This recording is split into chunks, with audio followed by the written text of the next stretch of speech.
اربد بن قیس کا اور عامر بن طفیل کا جو مشہور واقعہ، یہاں پہ رسول اللہ صلی اللہ علیہ وسلم نے ان دونوں کو بد دعا دے دی تھی اور کہا تھا، جیسے جو دعا کے الفاظ میں آپ کو کہتا ہوں، یہ دعا بڑی مجرب ہے، اور اگر کسی بندے سے آپ کو کوئی خطرہ اور خوف ہو تو اللہم اکفنیہم بما شئت، اللہ اس سے مجھے بچا لے، مجھے محفوظ کر لے، اس سے مجھے کفایت ہو جا، اس سے مجھے نجات دے دے جیسے تو چاہے۔ اور دوسری دعا اللہم انا نجعلک فی نحورہم ونعوذ بک من شرورہم، یہ بھی دشمن کے لیے بڑی مجرب ہے۔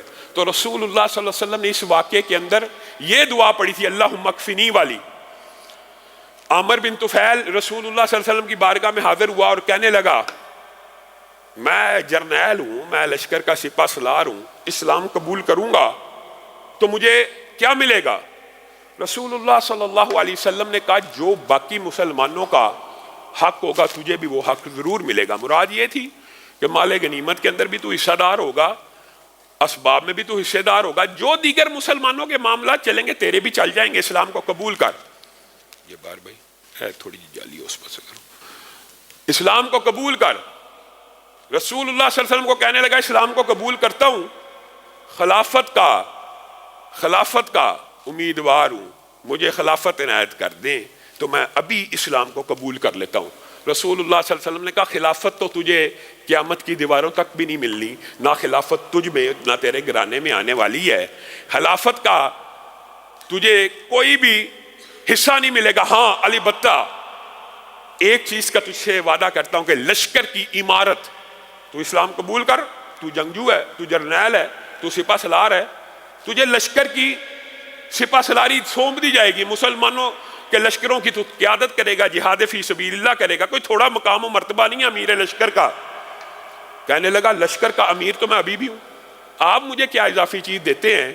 اضافی چیز کچھ دیجئے۔ کیا اضافی چیز دیجئے؟ آپ شہروں کی حکومت سنبھال لیجئے، میں دیہاتوں کی حکومت سنبھال لیتا ہوں۔ عامر بن طفیل رسول اللہ صلی اللہ علیہ وسلم سے اپنی طرف سے مذاکرات کر رہا ہے، اور رسول اللہ صلی اللہ علیہ وسلم نے حقیقت میں بہت بڑی اپرچونٹی اور بہت بڑی بات اس کو کہہ دی تھی کہ تو لشکر کی عمارت سنبھال لے۔ آپ بتائیے، رسول اللہ صلی اللہ علیہ وسلم کے لشکروں کی عمارت کوئی چھوٹا منصب تھا؟ ایک خالد ابن ولید کو آج بھی دنیا یاد رکھتی ہے، عامر بن طفیل کے عقل کے اوپر پردہ کہ میں تو ابھی بھی امیر ہوں، ابھی بھی لشکروں کی سپہ سالار ہوں، مجھے دیہاتوں کی عمارت عطا کیجئے، شہروں کے امیر آپ بن جائیے۔ رسول اللہ صلی اللہ علیہ وسلم نے کہا ایسے نہیں ہوتا، اور بعض دیگر احادیث اس روایت کے علاوہ بھی موجود ہیں۔ رسول اللہ صلی اللہ علیہ وسلم نے جب بھی کسی نے عمارت مانگی تو رسول اللہ صلی اللہ علیہ وسلم نے اس کو کہا، ہم مانگنے والے کو عطا نہیں کرتے، ہاں جو ویسے ولنگلی عوام کی خدمت کا جذبہ رکھتا ہو رسول اللہ صلی اللہ علیہ وسلم بھانپ کے اس کو عطا کر دیا کرتے تھے، لیکن جو حرص، طمع، لالچ سے رسول اللہ سے مطالبہ کرتا ہے رسول اللہ صلی اللہ علیہ وسلم اس کو انکار کر دیا کرتے تھے۔ اور بعض دیگر روایات میں جو عطا کی ہیں وہ ان کا تقویٰ دیکھ کے، ان کی خدمت دیکھ کے اور ان کا جذبہ دیکھ کر عطا بھی کی ہے، لیکن مانگنے والوں کے اوپر اکثر رسول اللہ صلی اللہ علیہ وسلم کا یہی قول تھا کہ ہم مانگنے والوں کو عطا نہیں کرتے۔ اسی طرح عامر بن طفیل کو رسول اللہ صلی اللہ علیہ وسلم نے جب منع کیا کہ نہ تجھے خلافت ملے گی نہ تجھے دیہاتوں کی عمارت ملے گی، تو معاذ اللہ بک بک کرنے لگا، اور رسول اللہ صلی اللہ علیہ وسلم کو کہنے لگا، پھر میں تو جرنیل ہے ہی ہوں، سپہ سالار ہے ہی ہوں، پیادے بھی لاؤں گا، گھوڑے بھی لاؤں گا، آپ کے اوپر چڑھائی کروں گا، میں دیکھتا ہوں آپ کو میرے سے کون بچائے گا۔ رسول اللہ صلی اللہ علیہ وسلم نے کہا، وہ رب بچائے گا، اللہم اکفنی، یہ دعا اس وقت کی، اے اللہ عامر سے کفایت کر جا مجھے، اور مجھے جیسے تو چاہے اس سے بچا لے۔ ساتھ اربد بن قیس بھی تھا۔ اربد بن قیس کو عامر کہنے لگا، دیر کے اوپر یہ معاملہ کیوں ڈالا جائے؟ باہر نکلا، کہنے لگا یہ معاملہ مؤخر کرنے کی ضرورت نہیں ہے کہ دوبارہ گھوڑے لے کے آئیں، پیادے لے کے آئیں۔ ایسا کرتا ہوں کہ میں رسول اللہ صلی اللہ علیہ وسلم کو باتوں میں لگاتا ہوں، اے اربد تو نے جب میں نے ان کو باتوں میں لگا لینا تو معاذ اللہ ان کی گردن کے اوپر تلوار کا وار کر دینا۔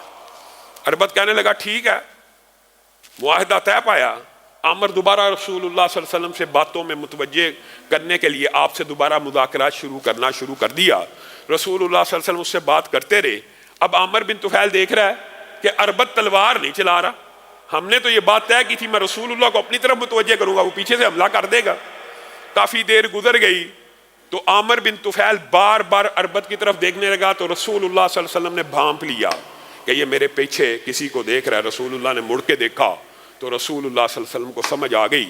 رسول اللہ صلی اللہ علیہ وسلم نے دونوں کو اس وقت بد دعا دی، اور بعد میں عمر بن طفیل نے اربد سے یہ پوچھا تھا اس وقت حملہ کیوں نہیں تھا کرتا؟ کہا اللہ کی قسم تلوار اٹھانے کی سکت باقی نہیں تھی رہی۔ اور بعد دیگر روایات میں الفاظ یہ ہیں جس وقت تو مجھے حملے کا کہتا تھا مجھے رسول اللہ صلی اللہ علیہ وسلم نظر ہی نہیں تھے آتے، تو کیا میں تیری گردن کاٹ دیتا؟ اس وقت صرف مجھے تو ہی نظر آ رہا تھا۔ بہرحال یہ دونوں جب سفر میں گئے تو رسول اللہ صلی اللہ علیہ وسلم کی بد دعا کا نتیجہ زیادہ دیر بعد بھی ظاہر نہیں ہوا، بلکہ ابھی سفر میں تھا، اربد بن قیس کو آسمان سے بجلی نے پکڑا اور جلا کے راکھ کر دیا، اور عامر بن طفیل کو طاعون کی گلٹی رستے میں ایک ہوتا ہے پہلے سے بیمار تھا، اربد بن قیس رستے میں جا رہا ہے، آسمانی بجلی گری، ذلیل و خوار ہو کے جل کے مر گیا۔ عامر بن طفیل اسی دن یہاں پہ گلٹی نکلی ہے اور کہنے لگا مجھے تو یہ طاعون کی گلٹی محسوس ہوتی ہے، اور گھوڑے کے اوپر گھوڑا دوڑاتا زمین پہ گرا، گھوڑے نے اس کو اپنی ٹانگوں کے نیچے ہلاک کر دیا۔